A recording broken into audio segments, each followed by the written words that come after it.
Baik, kita share screen dulu ya.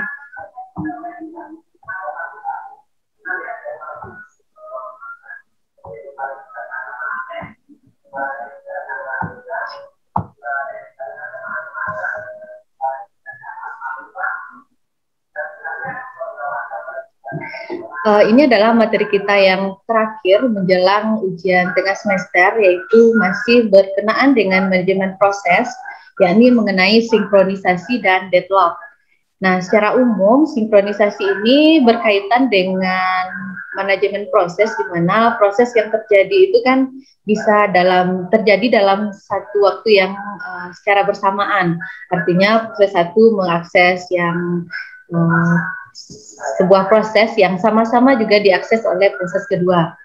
Nah, misalnya ketika kita melakukan atau ada transfer uang masuk ke rekening kita, misalnya dari si A mengirim 100.000, dari si B juga mengirim 100.000. Nah, kemudian bagaimana cara kita atau bagaimana ya nominal uang itu akan sinkron atau bertambah sesuai dengan pengiriman A dan B. Nah, disinilah kita butuh namanya sinkronisasi. Jadi sinkronisasi ini adalah bagaimana ya endingnya atau hasil akhirnya itu sama ya terkait dengan adanya proses yang terjadi secara bersamaan. Nah, oke, kita lihat lebih detailnya ya, sinkronisasi yang pertama ya. Akses-akses yang dilakukan secara bersama-sama ke data yang sama ya dapat menyebabkan data menjadi tidak konsisten. Nah, jadi nanti untuk menghindari ketidakkonsistenan ini kita butuh namanya nanti sinkronisasi itu. Nah, untuk menjaga agar data tetap konsisten dibutuhkan mekanisme-mekanisme untuk memastikan permintaan eksekusi dapat diproses. Kalau kita lihat ada sebuah kasus atau situasi di mana terjadinya rest condition. Di mana rest condition ini adalah situasi di mana beberapa proses mengakses dan memanipulasi data secara bersamaan. Nah, sehingga untuk menghindari rest condition ini kita butuh proses ya tersebut harus kita lakukan sinkronisasi. Nah, kita lihat lagi lebih dalam mengenai rest condition ini ya. Rest condition adalah situasi di mana beberapa proses mengakses dan memanipulasi data bersama pada saat bersamaan.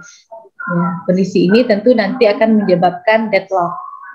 Nah, nanti apa itu deadlock bisa kita lihat nanti lebih lengkapnya.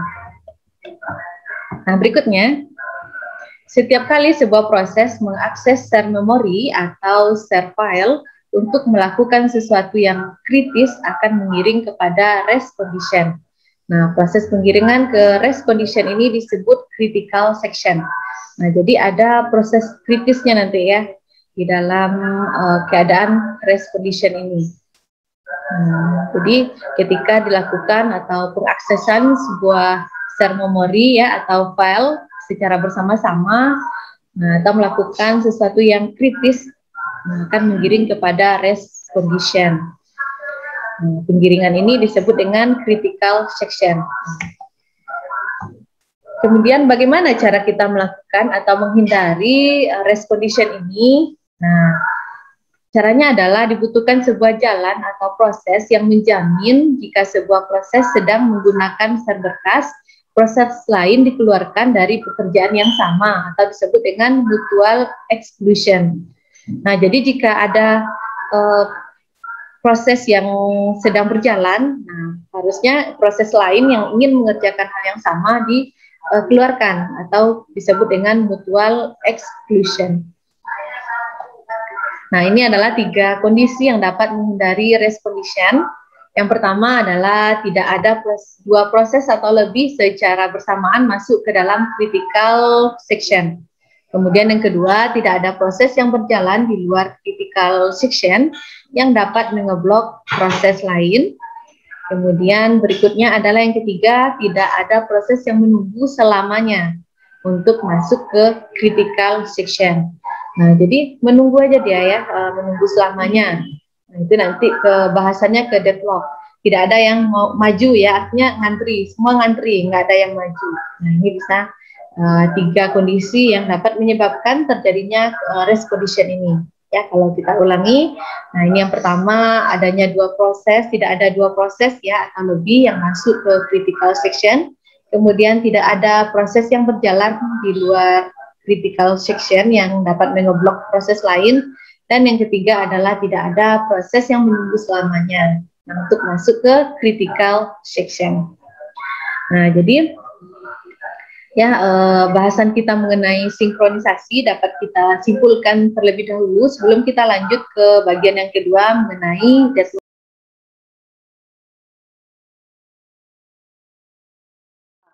Ya, di mana sinkronisasi ini adalah bagaimana agar ya pengaksesan terhadap file atau berkas yang sama itu dapat konsisten ya. Itu tujuan dari sinkronisasi. Kemudian yang kedua kita lihat mengenai deadlock.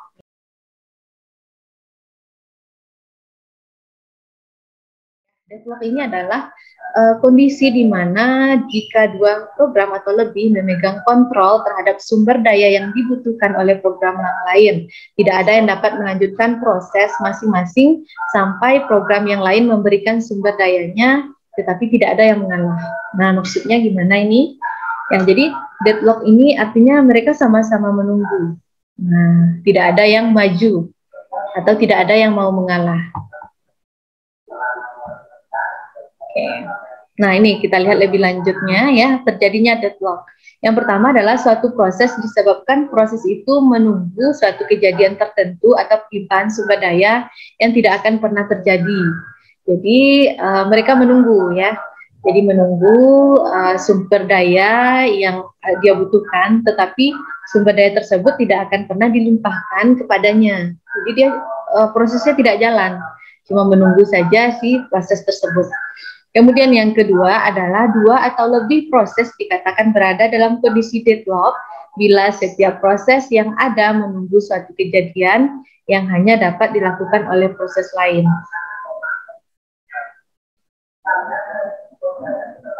Nah, jadi ada dua atau lebih proses ya, dia menunggu, ya menunggu.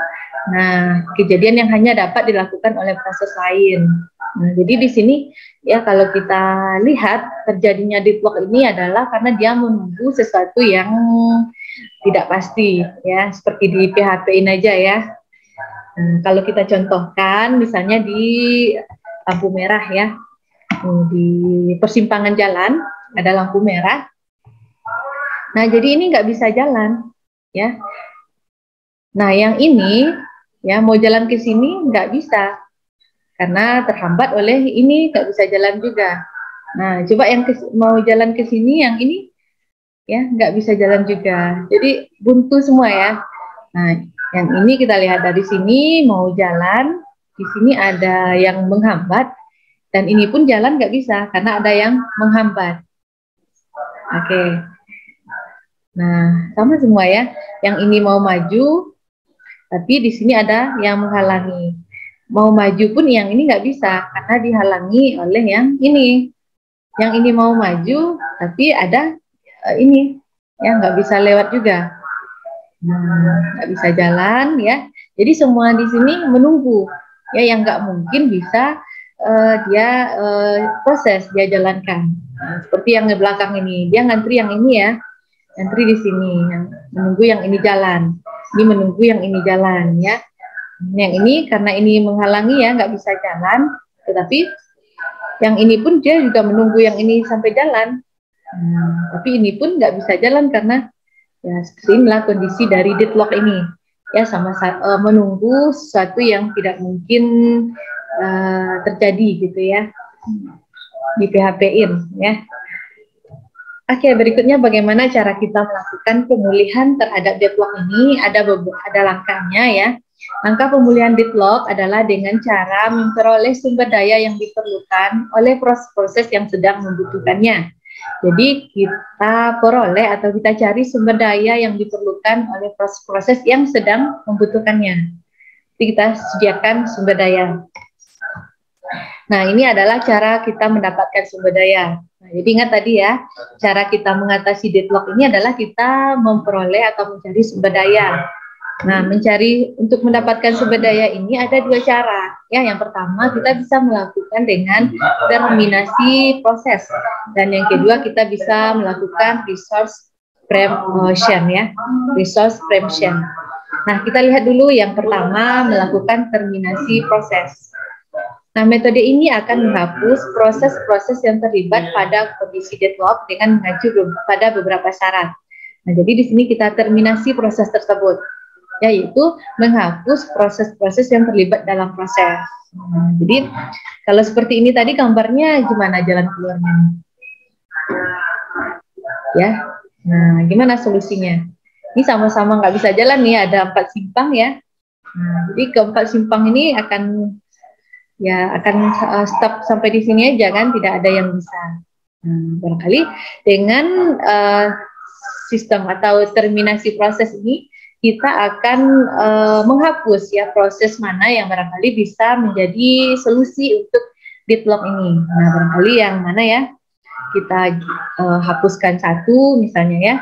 Nah, nanti yang lain bisa berjalan. Nah, jadi metode terminasi proses ini adalah menghapus proses-proses yang terlibat ya. Ada beberapa syaratnya ya. Yang pertama, menghapus semua proses yang terlibat dalam kondisi deadlock. Nah, ini solusi yang bagus karena kita akan menghapus semua proses yang terlibat ya, atau yang tadi kita kosongkan berarti ini ya, kita hapus semua. Nah, tetapi kondisi ini ada kelemahannya. Ya, ini terlalu mahal. Nah, berikutnya yang kedua, kita bisa menghapus satu persatu proses yang terlibat sampai kondisi deadlock dapat diatasi. Nah, kita lihat lagi gambarnya. Ya, kita coba hapus dulu yang ini.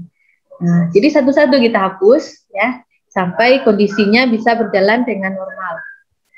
Nah, jadi kalau kondisinya seperti itu, tentu ini akan memakan waktu yang lama ya. Dan kemudian yang ketiga, kita bisa menghapus proses berdasarkan prioritas, waktu eksekusi, dan waktu untuk selesai. Nah, yang ketiga inilah solusi yang barangkali bisa kita pakai, di mana kita bisa menghitung atau melihat dulu prioritasnya, yang mana yang kita prioritaskan, kemudian berapa waktu eksekusi yang dibutuhkan, dan waktu untuk selesai. Jadi yang proses yang cepat bisa selesai duluan, nah, kemudian proses yang lain bisa berjalan dengan normal tentunya. Nah, kemudian yang kedua atau yang cara kedua untuk mendapatkan sumber daya ini adalah dengan melakukan resource preemption. Nah, resource preemption ini adalah metode ini lebih menekankan kepada bagaimana menghambat suatu proses dan sumber daya agar tidak terjebak pada unsafe condition. Jadi maksudnya di sini kita melakukan penghambatan. Ya, jadi sebelum ini terjebak ke dalam kondisi ini, ya sebelum misalnya mobil ini masuk ke sini, nah kita hambat dulu di sini. Misalnya ada penghambatnya atau perlambatan proses. Jadi proses ini jalan, ya yang ini udah jalan atau sampai di seberang, baru yang ini jalan.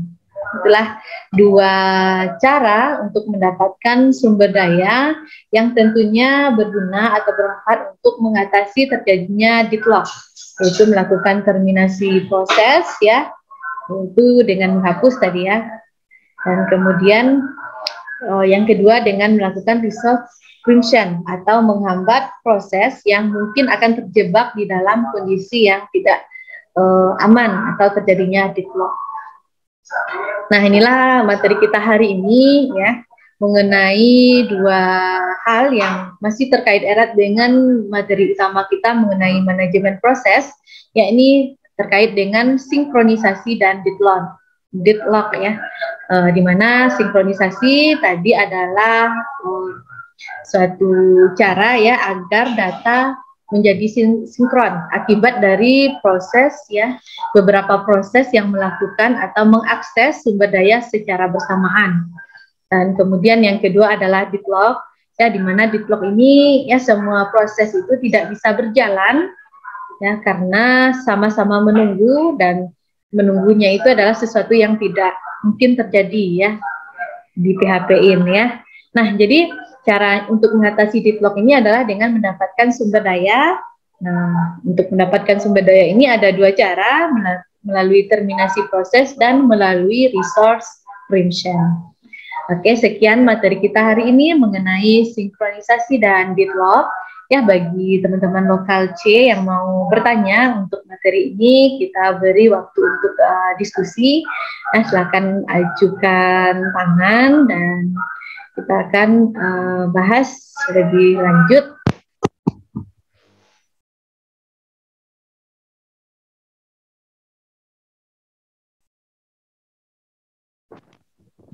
Bu.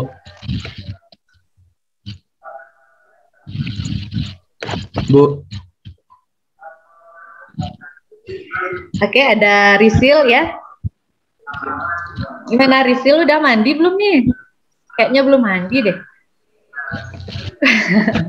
Oke, lanjut. Untuk program dari deadlock itu apa, Bu? Tadi mengatakan program tadi, pembatasan.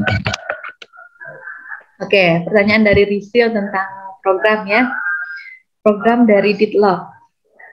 Oke, yang lain masih ada pertanyaan? Kita bisa nanti jawab sekaligus.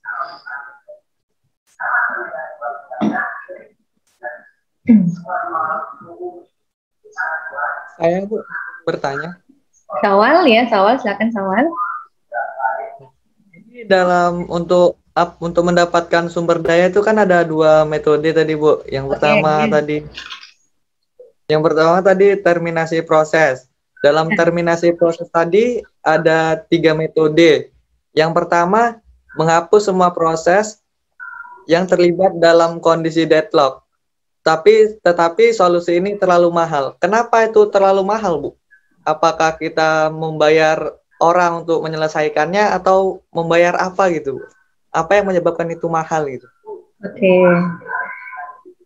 Pertanyaan dari Sawaludin ya terkait dengan terminasi proses ya. Oke. Yang lain ada pertanyaan lagi?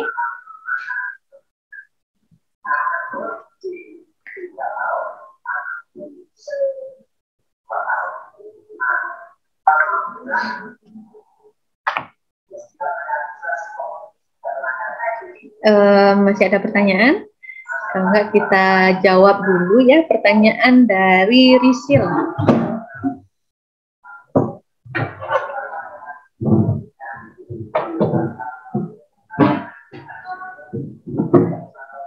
Nah, terkait dengan program yang terdapat di dalam deadlock ya, barangkali bukan program tadi maksudnya ya, itu proses. Nah, program sama proses itu berbeda ya. Kalau proses ini sesuatu atau aktivitas yang sedang terjadi atau sedang dilakukan. Nah, jadi maksudnya di sini deadlock ini adalah ya program atau proses tersebut. Nah, jadi proses ini adalah sesuatu yang sedang dieksekusi atau sedang dijalankan itu terpaksa tidak bisa bergerak ya atau berhenti di tempat, jalan di tempat. Jadi maksudnya di sini misalnya kita sama-sama ingin melakukan atau memprint berkas. Nah, kita menggunakan sumber daya secara bersamaan. Misalnya kita di satu ruangan, ya, anggaplah kita di lokal atau di kelas. Misalnya si Resti mau ngeprint, Sawal juga ngeprint, Hafiz ya juga memprint. Nah, jadi sama-sama akan menggunakan sumber daya yang sama. Nah, tetapi ya proses tersebut sama-sama berhenti karena tidak ada yang mau mengalah, ya tidak ada yang mau mengalah dan tidak ada yang bisa maju. Nah, jadi dia jalan di tempat. Hasil akhirnya ya proses kita untuk ngeprint itu tidak ada satupun yang jalan. Jadi contohnya seperti itu ya. Kalau contoh yang lain tadi seperti yang di slide itu adalah di persimpangan jalan di lampu merah ya. Nah, sama-sama terhenti karena tidak ada yang mengalah dan tidak ada yang bisa jalan. Nah, mau jalan tidak bisa, mau berhenti, mau maju tidak bisa ya. Artinya dia itu berhenti di tempat. Nah, seperti itu. Itu Risil ya. Gimana Risil? Ada tanggapan? Silahkan. Berarti itu proses bukan program ya, Bu? Iya Risil. Nah, seperti kita bahas di pertemuan awal atau pertemuan ke berapa itu ya, antara program dengan proses itu ya program tidak sama dengan prosesnya, itu kita bahas lalu ya. Dimana kalau program itu lebih ke apa tuh bentuknya ya, maksudnya program. Sedangkan proses ini adalah bisa jadi program itu sedang kita eksekusi gitu.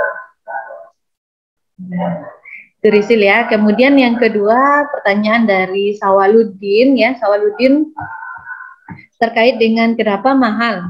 Di slide-nya masih terbuka di sini. Terminasi ini dengan cara menghapus ya. Nah, yang pertama menghapus semua proses yang terlibat dalam kondisi deadlock. Ini terlalu mahal ya. Ya kalau misalnya solusinya dengan cara seperti ini, ya kita harus menghapus dulu semua proses. Yang maksudnya mahal di sini adalah apa namanya ya?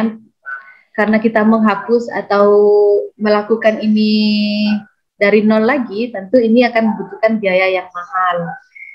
Nah, proses yang mahal maksudnya di sini adalah ya proses yang terdapat di dalam aktivitas tersebut. Nah, kalau kita ulang dari awal kan tentu nanti ada biaya tambahan. Nah, barangkali kalau terkait dengan biaya ini, barangkali kita bisa contohkan ke misalnya sistem e-kampus kita misalnya ya, contoh jadinya. Nah, kita hapus lagi dari awal misalnya program proses tersebut atau program-program tersebut. Tentu ini akan memakan biaya lagi. Kita misalnya minta apalagi ke vendornya buatkan ini dari awal. Misalnya kalau kita hapus itu ya, nah, tentu biayanya akan mahal. Misalnya terjadi deadlock antara pengurusan KRS dengan mengambil KHS misalnya kan. Tidak ada yang bisa jalan dalam program tersebut. Kita akan hapus misalnya ya dengan cara yang pertama ini. Ya artinya program atau sintak-sintak program untuk menampilkan KHS ini kita hapus semua misalnya kan. Untuk KRS juga kita hapus semua kan. Nah tentu ini akan kita ulang lagi dari awal. Setelah itu tentu akan memakan biaya yang mahal. Nah, jadi kalau yang kedua ini satu persatu ya. Ini kan makan waktu, dan yang terakhir ya ini solusinya. Jadi seperti itu Sawaludin. Kalau kita kaitkan dengan harga atau mahal gitu ya, ini bisa kita contohkan aja ke produk yang jadi. Nah, ini tentu akan memakan biaya. Kalau kita hapus, kita mulai dari awal lagi, tentu kita butuh lagi biaya untuk membangunnya dari awal. Seperti itu. Oke, silakan Sawal kalau ada tanggapan. Baik, terima kasih Bu. Insya Allah saya sudah paham. Oke. Oke, alhamdulillahirrahmanirrahim. Jika ada pertanyaan lagi dari teman-teman lokal C, ya silakan diajukan.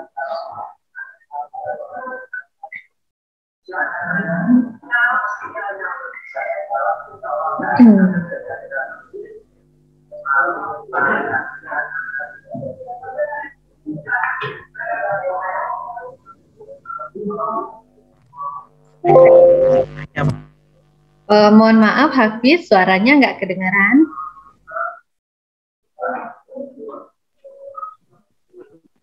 Bu, ingin izin bertanya Bu. Ya, silakan Hafiz. Deadlock itu masuk proses apa aja? Sebentar Hafiz, sepertinya suaranya masih belum masuk ini Hafiz. Dan teman-teman yang lain telinganya aja yang nampak lagi nih. Deadlock itu termasuk ke dalam proses apa aja Ibu? Proses apa saja. Nah, deadlock ini masuk ke meliputi semua proses. Nah, jadi semua proses yang mengakibatkan deadlock ini kejadian atau kasus, bukan proses ya, maksudnya kasus.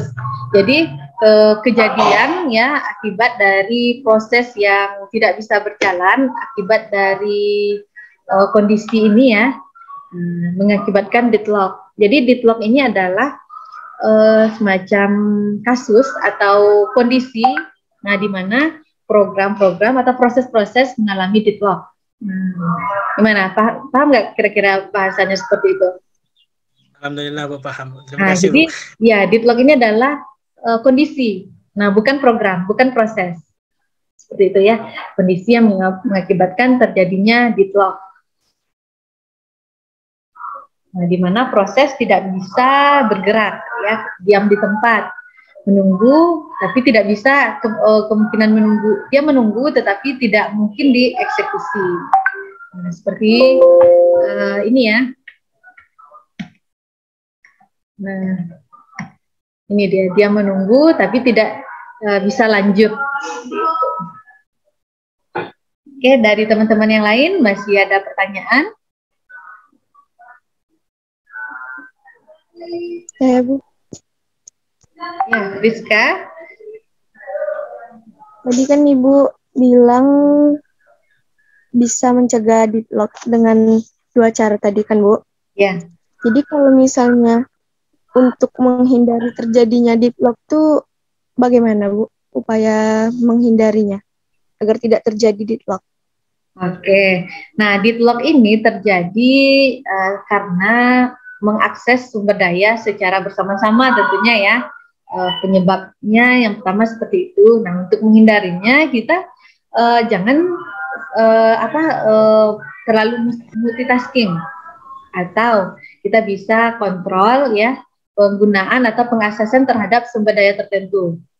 Nah, misalnya kita dalam satu lokal, satu kelas misalnya ya, ketika kita mau ngeprint sebuah file misalnya ya, kita misalnya bisa kasih waktu. Nah, misalnya barisan sini ya, atau lajur sini di menit sekian kita bisa ngeprint gitu ya. Di menit di lajur kedua misalnya selisih 5 menit baru ngeprint gitu. Jadi untuk kita menghindari terjadinya proses tersebut, kita bisa atur waktunya atau kita bisa kontrol proses-proses tersebut ya, agar tidak terjadi tabrakan atau tidak terjadi pengaksesan sumber daya ke suatu sumber daya secara bersamaan dalam jumlah yang banyak. Seperti itu, Priska. Oke. Nah, barangkali pertanyaan dari Priska ini adalah pertanyaan terakhir. Jika masih ada pertanyaan, bisa ditulis di kolom diskusi yang ada di e-kampus. Ya, nah itu masih terbuka. Nah, kalau menggunakan e-kampus ya, terutama di kolom diskusinya, kita lebih enak melihatnya. Tetapi kalau di WA group itu kita akan scroll-scroll misalnya di pertemuan ke-7 misalnya kita cari gitu ya. Nah, bagusnya ditulis aja di forum diskusinya. Nah, kemudian informasi terakhir untuk pertemuan hari ini ya. Yang lainnya nanti bisa dilanjutkan di media yang lain ya. Untuk hari ini adalah pertemuan kita yang ke-7 mengenai sinkronisasi dan deadlock. Insya Allah minggu depan kita akan adakan ujian tengah semester atau UTS ya. Materi kita dari awal sampai dengan hari ini lebih menyangkut masalah manajemen proses baru ya. Jadi silakan dipersiapkan untuk ujian minggu depan, itu soalnya objektif melalui e-kampus ya. Nanti bisa diakses melalui kampus. Jadi silakan dibaca atau diulangi lagi materi kita dari awal hingga akhir nanti ya. Soalnya adalah objektif sekitar 20 sampai 25 soal. Nah, kira-kira seperti itu ya. Terima kasih atas waktunya ya. Kita akhiri pertemuan kita melalui Zoom meeting ini. Kita bisa lanjut menggunakan media yang lainnya. Terima kasih yang sudah bergabung. Kita akhiri dengan mengucapkan hamdalah. Alhamdulillahirrahmanirrahim. Dan kita tutup. Alhamdulillahirrahmanirrahim. Amin. Kita tutup dengan mengucapkan Assalamualaikum warahmatullahi wabarakatuh. Waalaikumsalam warahmatullahi wabarakatuh. Warahmatullahi wabarakatuh.